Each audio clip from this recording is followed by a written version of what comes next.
Hello there. Hi, welcome to my first of what is hopefully to be a three-part series called First Look, My Game Cabinet.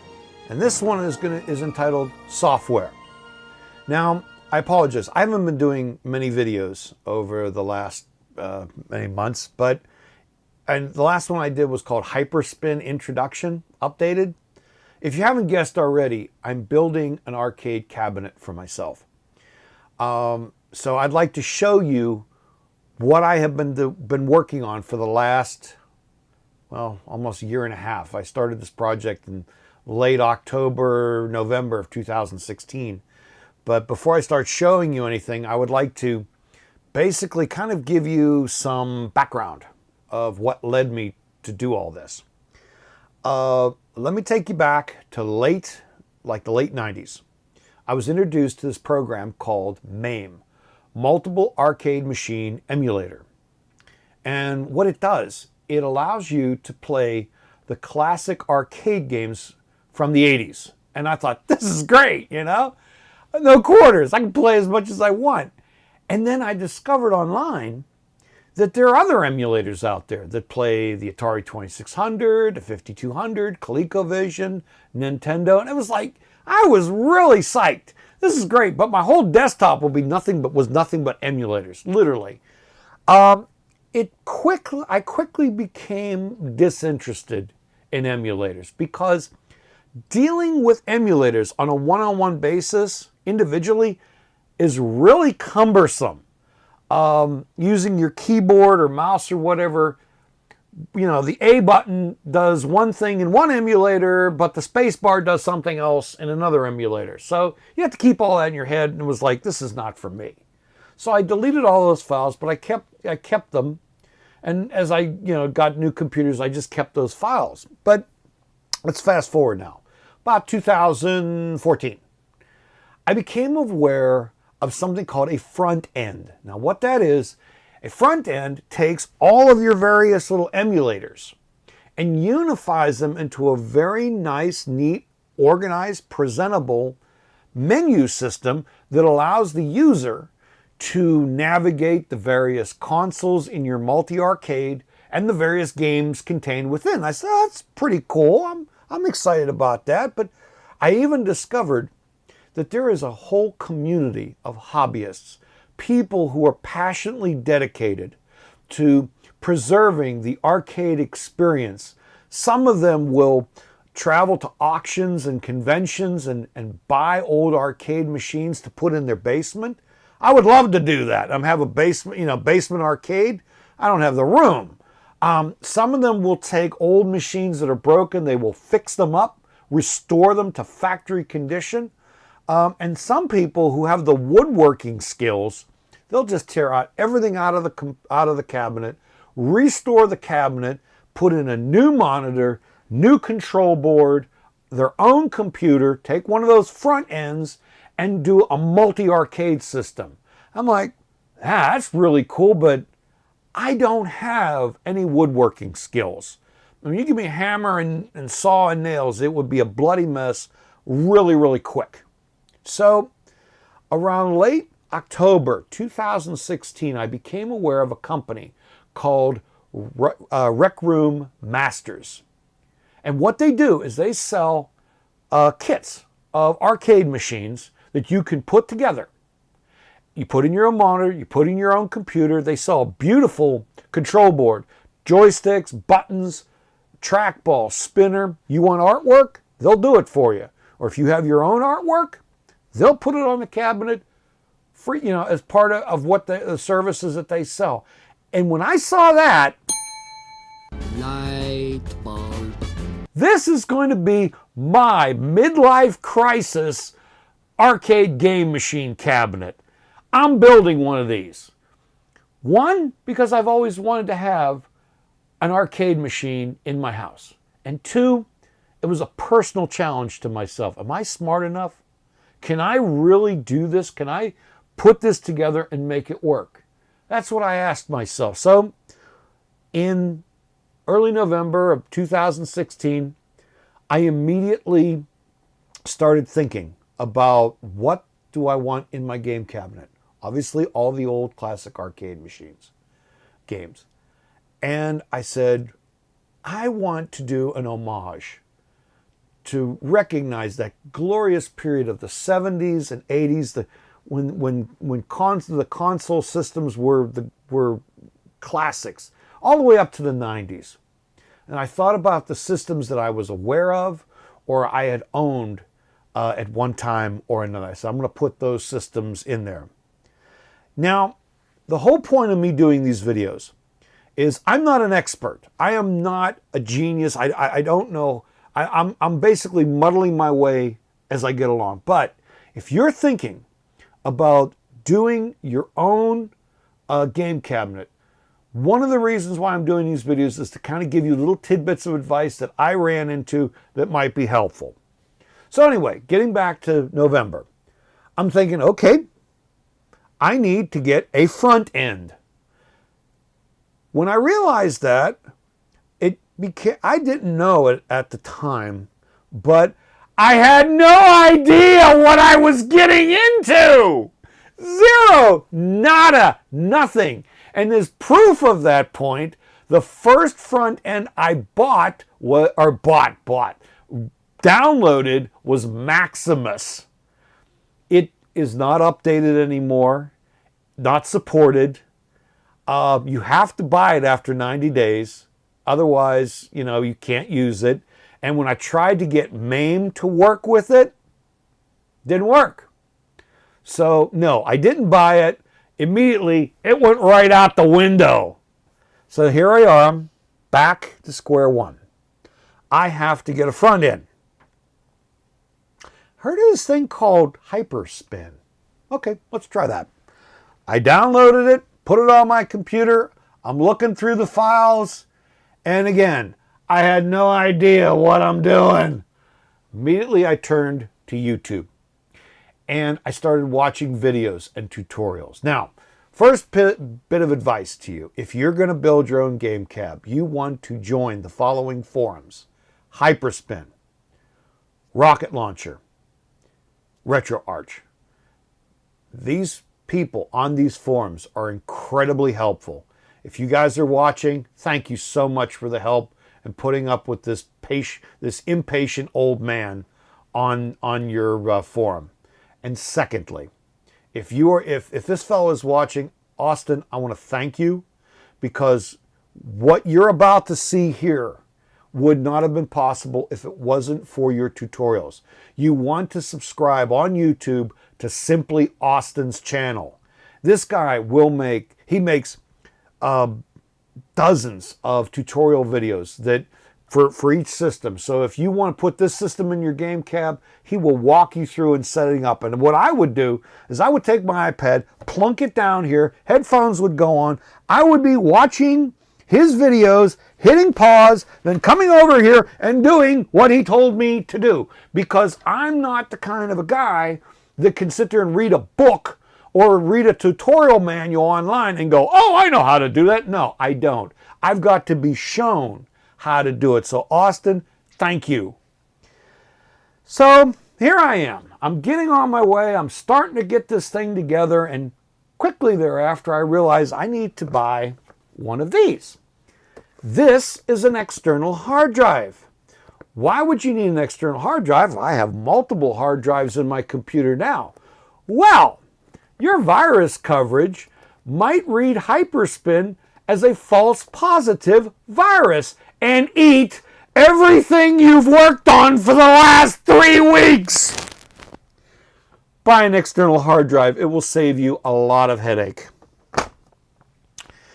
So, as I said, I'm working on this game cabinet. And I thought that I would create a really unique intro video. I found this man's website, and you've seen the video before. It's done by a man named Nathan Strum. The video is called Games That Time Forgot. Let me boot it up here.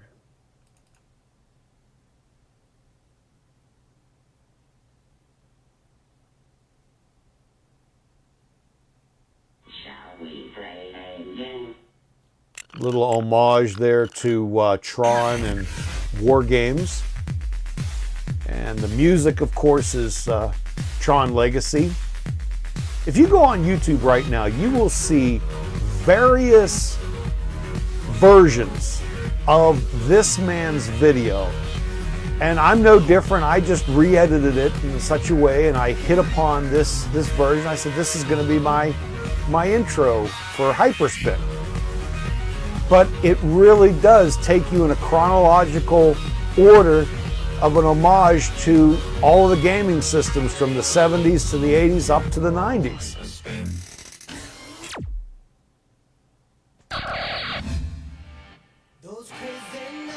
And here we are, right to Classic Arcade. Now you notice it's not MAME, because who knows what is MAME?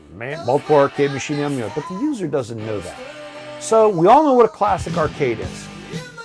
Now, this video that you see playing here was done by a man named Dave Dries, and also I will put his website in a link in the description. This video nails it. This is exactly what the arcade looked like in its heyday of the 80s, in all of its glory. I mean, this is what it was like. I really like the fact that as he's walking through the arcade, sometimes you'll see the outside of the arcade and you'll see like a record store. Now, we didn't have a video wall like he has in his arcade, but still, this is so much true to form of what it was like back in the day. So let's go into the menu here and look at some of the games I've got. Operation Wolf, I remember playing that all the time here. Now you'll notice, you see this coming up, this is called artwork, okay? And what artwork is each game has a theme. So here, let me just scroll through real quick here. Every game has a theme. So it's very presentable, but you may run into a game that there is no artwork or no theme found. For instance, let me go back here. This game is called Orbit from 1978. This is a very obscure, not very well-known arcade game, but I remember playing it at Kennywood. That was an amusement park in Pittsburgh.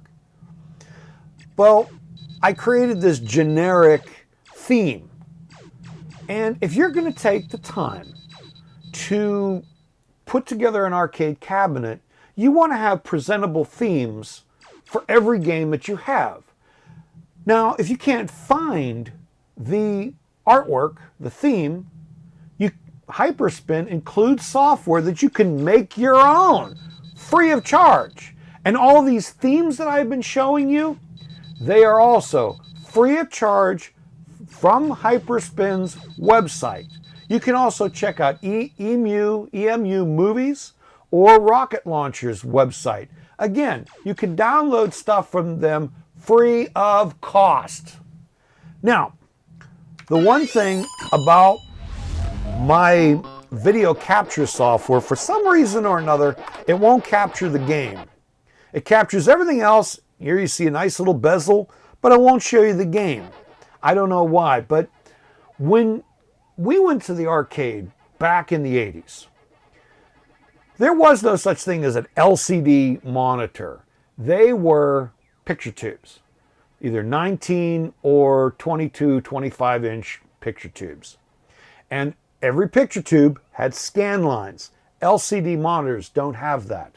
There is a setting in MAME called HLSL or GLSL.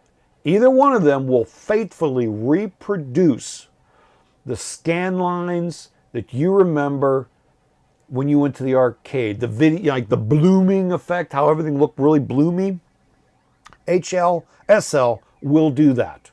And it is so awesome. It's like you're being thrown back. So let's get out of here. Let's go to our first console. Hello?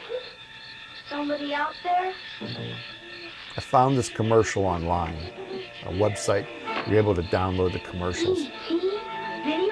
ET is the Atari video game cartridge you have to buy separately to play on the Atari video computer system. To be fair, your parents hook it up to the TV. It's a video game. The game, ET, did not destroy the Atari 2600. Didn't sink it. In my opinion, it was Warner Communications' lack of vision to realize that this golden goose is not going to go on forever. I mean, the Atari 2600 was awesome in the 70s. But when the 80s came about, it's not awesome no more. It's dated. It's clunky. Nolan Bushnell even said after his company, Atari, merged with Warner Communications about a year later, he said, we need to come out with a new system. We've got to stay current. And Warner Communications didn't do that. Now, one of the things you may notice when I go into the actual systems, I'm using the game cartridges as part of my wheel. Instead of having, you know, the words come up, I thought it'd be kind of neat having the cartridges on there.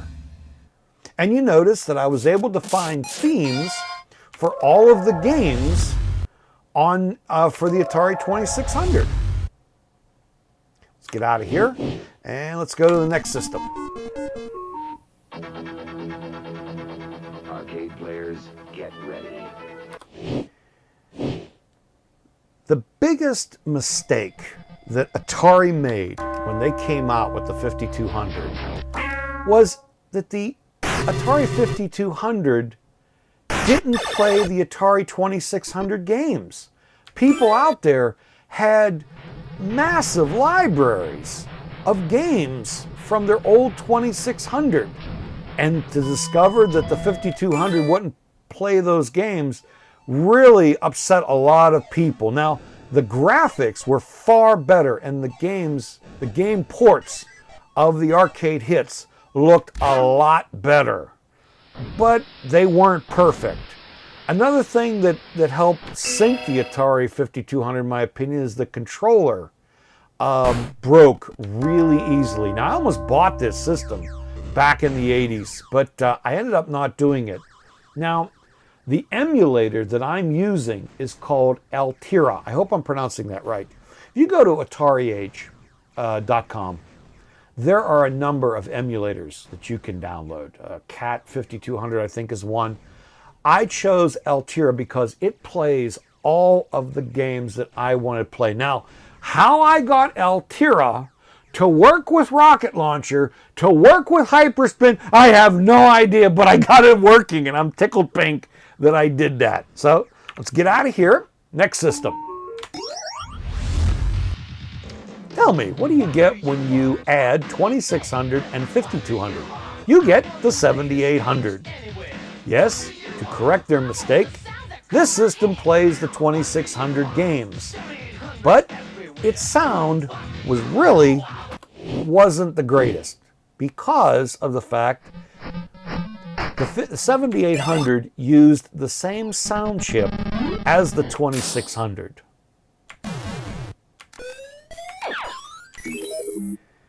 This system died pretty quickly, mainly because of the fact that the video game crash had already happened. Retailers didn't want to hear the words game system or Atari again in life.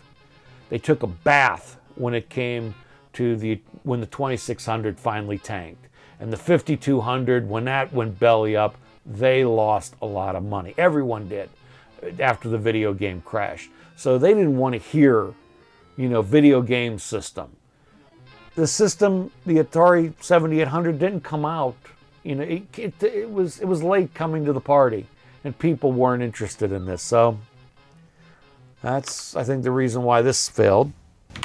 Now this system. Hey, Mr. Block, can I go to the bathroom? 2 minutes. I used to have this. I bought it because I found a catalog that said Atari was coming out with all these games. And what I didn't realize was, no, they were not coming out with a lot of games, and the system, 8 batteries, like was going out of style. Thank God that it came with a power supply that you can plug in. But yeah, I owned this. Now, this was the system. You are the player, and the arcade is the arena. You focus your mind and propel yourself into a universe where you're the master of your destiny for as long as you can keep the trip going. This is the arcade experience. We're ColecoVision. This was the system to have. This system was absolutely great because ColecoVision, their whole philosophy was to take the arcade hits and, as best as they could, port them over from the arcade into the home. And they were to do it as best as they possibly could. And they did it in spades. Their pack-in game was Donkey Kong. Donkey Kong! I mean, it didn't take a rocket scientist very much time. When you'd walk into the store and you would see the Atari 2600 version of Donkey Kong and then ColecoVision's Donkey Kong, God, this looks so much like the arcade. So I bought this system. And I'll tell you what, I am so glad that I did, because this was the system to have. Sadly, yes, the video game crash destroyed this system, but also I'd have to say that Adam, their home computer add-on, helped destroy and sink the ColecoVision. Now, the next system I had to include, mainly because of the fact this is part of the 80s. This was a Laserdisc-based video game that would play. You'd have a video game with a movie background, and you would play these games. Or you would control a cartoon. Now the whole concept behind this was that you would use your controller to move the character at a specific time when it was time to move him. So, that event action would happen. You'd move your controller and you died. The technology wasn't perfected enough to do what needed to be done. So that's the reason why this sadly crashed. But the reason why I included it was because of this.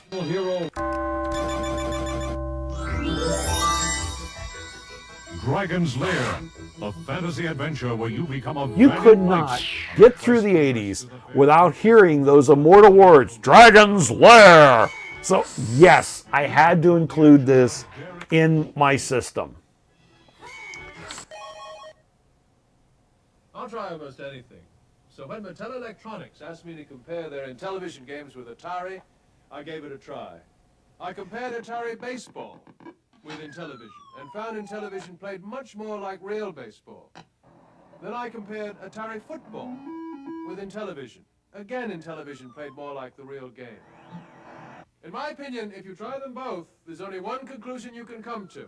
Intellivision from Mattel Electronics. You couldn't have found a better pitchman than George Plimpton.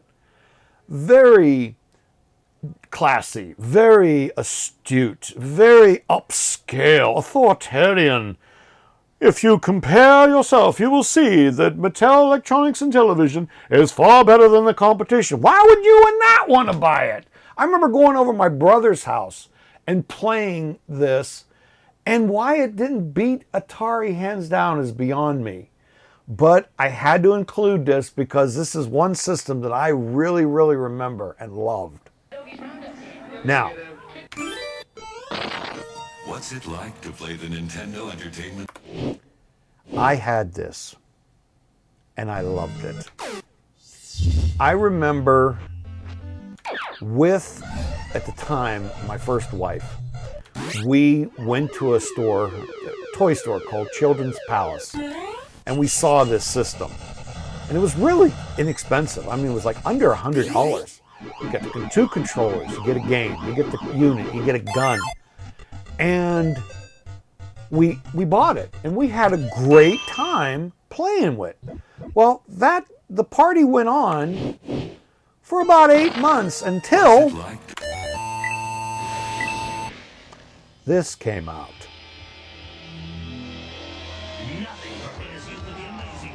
No wonder I got that system so cheap, because when this came out, I couldn't afford it at the job I had at the time. But I really, truly wanted this system. I remember going to Blockbuster Video, renting that system and 2 cartridges over a weekend, and I really loved it. But at the time, I simply could not afford it. Now, this next system was because of my son.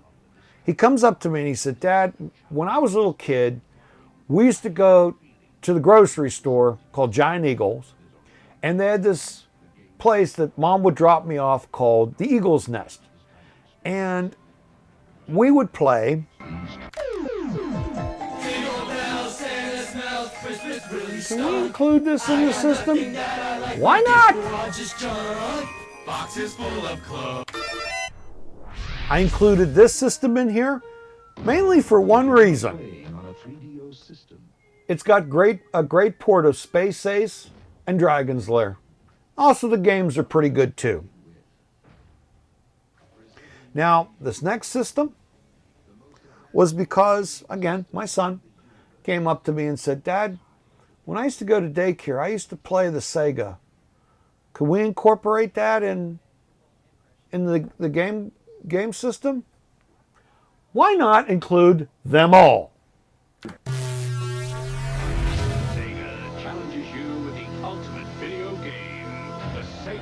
And of course, Genesis does. 16-bit arcade graphics. You can't do this on Nintendo. Genesis does. 16-bit sports action. You can't do this on Nintendo. Genesis Does. Genesis Does. Genesis Does. Genesis Does. Genesis does. Get Joe Montana free, Pat Riley free, Buster Douglas free, Super Monaco Of course. free, or college. you know, who could remember these commercials or just the one word, Sega? Who couldn't remember that? It is definitely part of the 80s. And also I included Sega CD. Great games, but the hardware hampered it. And also, everyone said this system was a failure, this add-on, but I had to include it. Why? Sega had so many opportunities to destroy Nintendo, and they blew it. They should have wiped them off the map, and they never had the chance. Now, the next system only plays one game. I saw this game at a movie theater called the Phoenix here in Pittsburgh. When I saw the game, I wanted it really bad, but MAME would not support it. I had to wait until someone came up with a good emulator for it called the Sega Model 3. And this is the game it plays. I love this system. I love this.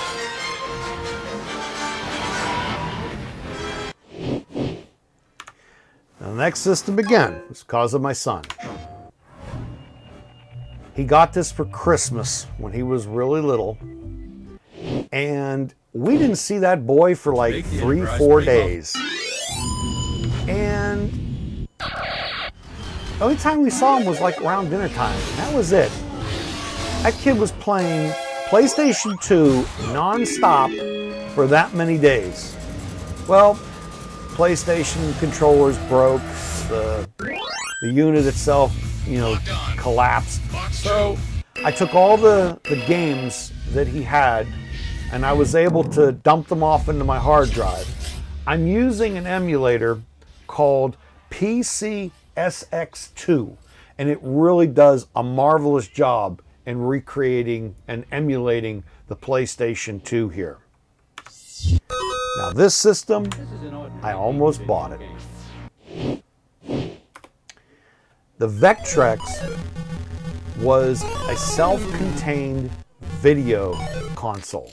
It had its own TV. You plugged the cartridges on the right-hand side. It had a built-in game and joystick. It also, they were planning on a light pen and a 3D application. But you'll notice here, this was a real pain to get working because I wanted to have a bezel along the side when the system comes up.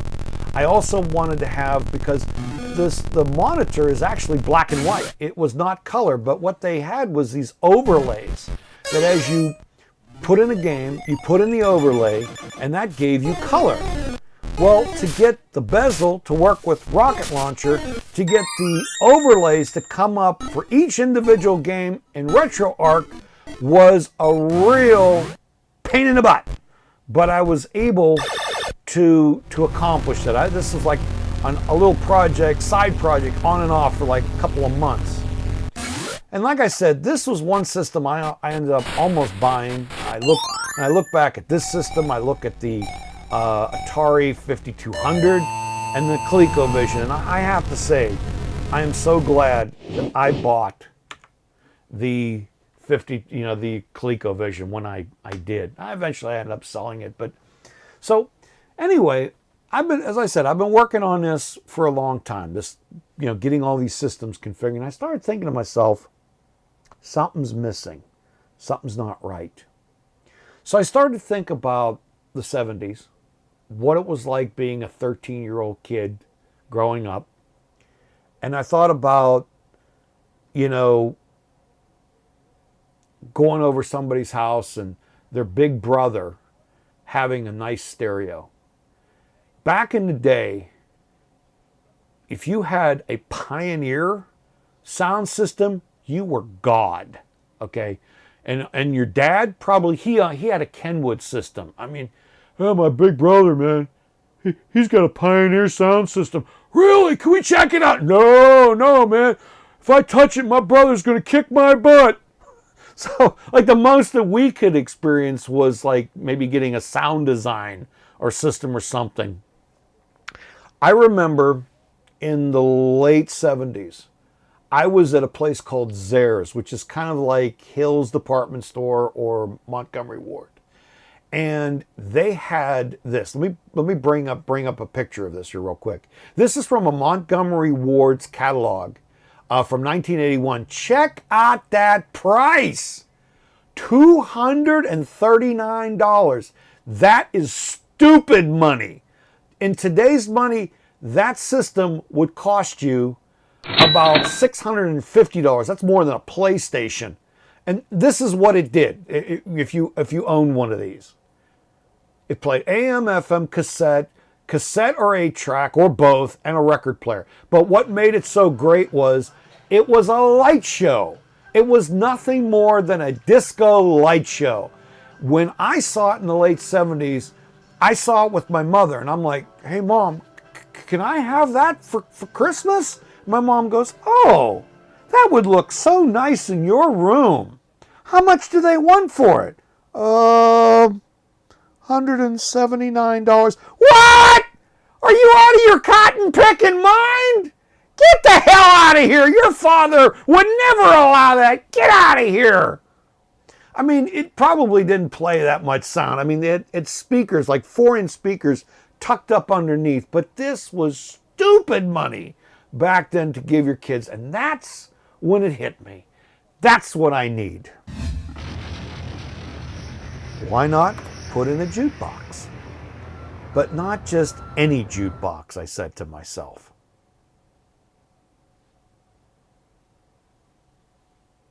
You notice I divide up 70s and 80s because I was born in 1963 and I listen to music of the 70s, the disco era, all the way up to the 80s. So let's click on the 80s. And let's, this layout's very much like a jukebox. Let's click on a song. Where's the beef? That is the immortal voice of a Miss Clara Peller. If you don't know who she is, this will help you. It certainly is a big bun. It's a very big bun. Big fluffy bun. It's a very big fluffy bun. Where's the beef? Some hamburger places give you a lot less beef on a lot of bun. Where's the beef? At Wendy's, we serve a hamburger we modestly call a single. And Wendy's single has more beef than the Whopper or Big Mac. At Wendy's, you get more beef and less bun. Hey, where's the beef? I don't think there's anybody back there. Yes, we know it's a big fluffy bun. Talk to the manager. It is the manager. Where's the beef? He's putting us under the supervisor. If you ask me, which you didn't, we should call the owner. At Wendy's, the hamburger we modestly call a single has more beef than the Big Mac or Whopper. We've got the owner. Hello? Where's the beef? Wendy's kind of people never ask, where's the beef? I don't think there's anybody there.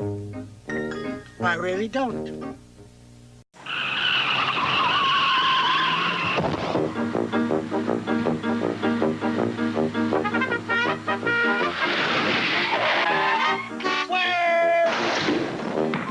When you drive to Wendy's and order a single, you get more beef than the Whopper or the Big Mac.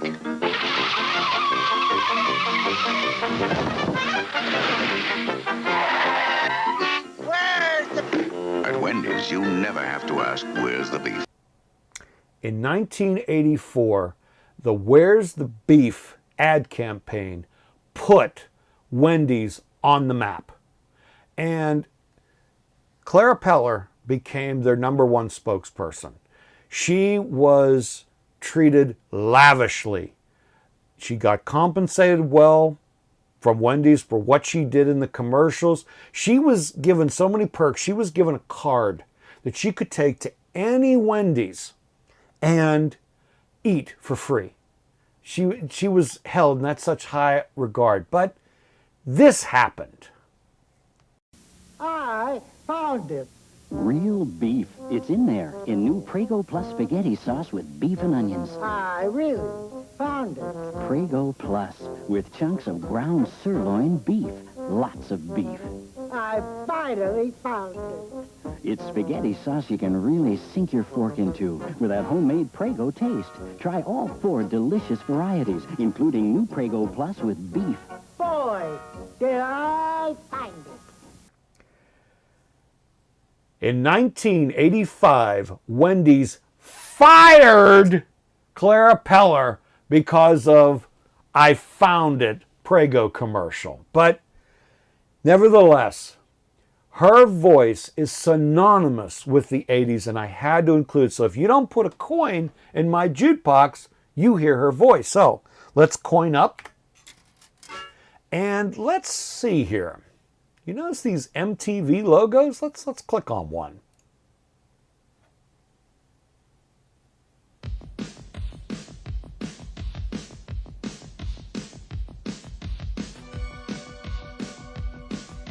Yes, it plays videos. Don't worry, I'll have a link in the description of where you can find the software. Thank you, iTunes! This is the one thing that made 80s music so synonymous, the videos. And iTunes has dozens and dozens of old MTV videos that you can download and put into your jukebox. I love it. So, that is my game cabinet. Now, let me give you a coming attractions. Remember I said that I wanted to have my own arcade machine, which is true, I did. Back in 1982, Sega came out with the Star Trek Strategic Operations Simulator. I remember playing it at the arcade. I wanted one badly. And as time went on, I came really close to end up owning a Star Trek Strategic Operations Simulator. And thank God I didn't buy one, because I later found out that there were a lot of problems with those game cabs. Todd Tuckey, who runs TNT Amusements over in eastern Pennsylvania, did a video with the Star Trek Strategic Operations Simulator. He called it Trouble from Day One. Right out of the crate, right out of the box. Just nothing but trouble. The electronics were bad. The monitors would overheat. after you turn them on, in 2 days, the monitors would blow out. I remember reading online someone putting a warning that if you own a strategic operations simulator, keep a fire extinguisher handy because the monitors would overheat and start fire. Thank God I didn't buy one. But my original idea for my game cabinet was based on the Star Trek Strategic Operations Simulator. So what I did was I decided I have all of the artwork from the Star Trek Strategic Operations Simulator, both left and right.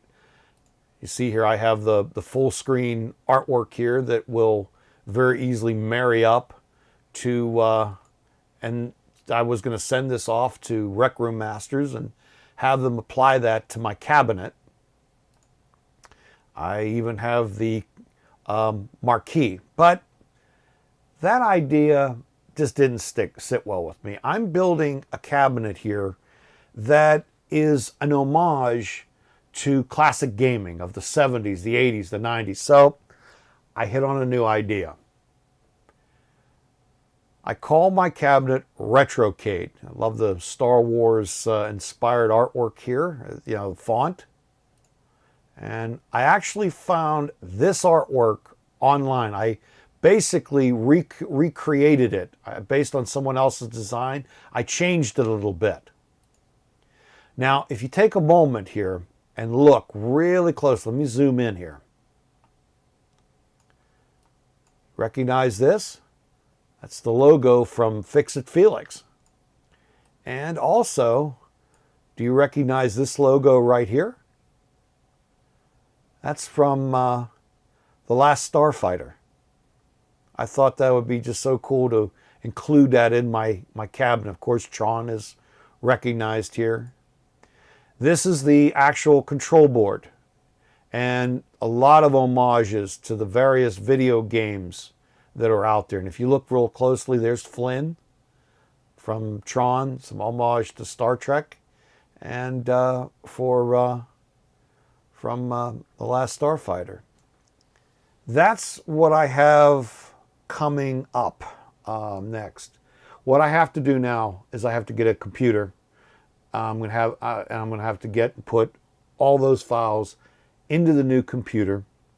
Once that is set up and ready to go, I'm then going to get the cabinet, have the artwork done, and have that done. So my next video, hopefully, will be a finished product of what the cabinet and the game, you know, the Retrocade will look like. So, in parting with you, I want to say thanks for watching. I hope you realize what I've done here. It is not a weekend project. It takes a long, long time to get everything looking the way you would want it to look. So stay tuned. More videos are coming. Take care. Bye now.